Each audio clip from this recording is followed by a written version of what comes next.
broke into a wide, toothy grin. Then she faded away. A moment later, Lily heard her giggle. Lily wasn't scared. She was just stunned at what she saw, or what she thought she saw.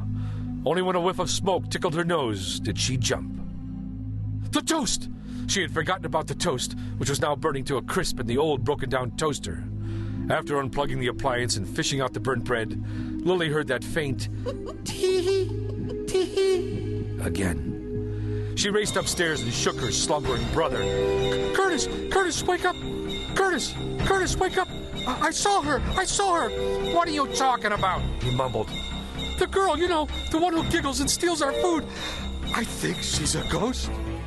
Curtis sat up in bed and rubbed his eyes. Lily, are you sure you weren't dreaming?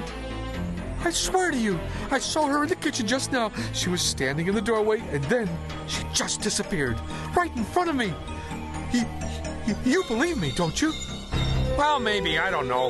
Now listen, don't go telling Mom or Dad. They already think you're half crazy with your make-believe friend. She's not make-believe. She's not make-believe. She's real. A real ghost. Whatever you say, he yawned and stretched. I might as well get up now and get ready. After breakfast, Dad's taking me to the Devil's Garden. The Devil's Garden was a large cypress swamp about a 30-minute walk from the house. The kids were under strict orders not to go near the swamp without an adult. They were told it was a dangerous place full of snakes, alligators, and deep pockets of muck and water that could swallow people whole. Curtis couldn't stand having such a fascinating place so nearby and not being able to see it, so he kept pestering their father to take him until finally he agreed.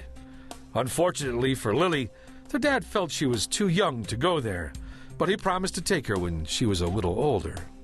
When father and son returned later that afternoon from the Devil's Garden, Curtis excitedly described the swamp to Lily. We saw gators so big they could gobble you up in one bite, and cypress trees with these weird roots sticking out of the water, and mean old water snakes by the dozen, and the strangest-looking plants you've ever seen. It was like way back in time. I half expected to see a dinosaur or something. It was so cool. I want to go next time, said Lily. No way, it's too dangerous. No place for a girl. That dumb remark only made Lily more determined than ever to see the Devil's Garden.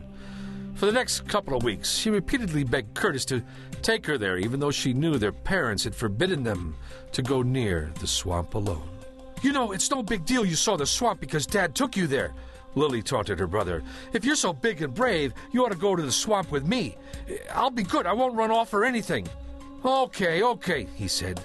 But you've got to promise not to tell Mom or Dad, or we'll be in for some heavy-duty punishment. Curtis led his sister along a path through the scrub pine until they reached what looked like an enormous curtain of leafy vines draped over the trees. Wait till you see what's on the other side, Curtis told her. He parted the vines as Lily eagerly stepped through. The moment her eyes gazed upon the wondrous Emerald Kingdom, Lily fell in love with the place. Streams of light filtering through the tall trees lit up the green leafy ferns, red air plants, and bright white and yellow orchids. Long trains of blue-gray Spanish moss dangled from the branches like lace. Fat red-bellied turtles sunned themselves on logs, while elegant white herons waded in the water, searching for tadpoles and small fish. The swamp pulsed with the sounds of croaking frogs, squawking birds, and buzzing insects. Lily began to enter the swamp, gingerly stepping in muck and moss-covered ground, and squealing with delight at each new marvel. Lily, get back here, Curtis ordered. You're going in too far. Oh, don't be such a baby, she said. Her eyes then locked on a huge swallow-tailed butterfly adorned with a bright yellow band and blue dots. She had never seen such a butterfly and began chasing it as it flitted from flower to flower. Suddenly, Lily let out a blood-curdling scream. Curtis raced over and saw what had frightened her. Only a few feet away, a nasty 5-foot-long snake reared its ugly head, opened its wide mouth, and bared its deadly fangs. It's a cottonmouth, yelled Curtis. If it bites you, you could die.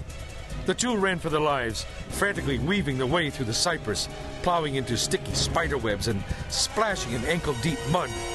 They finally staggered to a halt and plopped onto a log, trying to catch their breath. Let's get out of here, okay? Said Lily. Fine with me, said Curtis.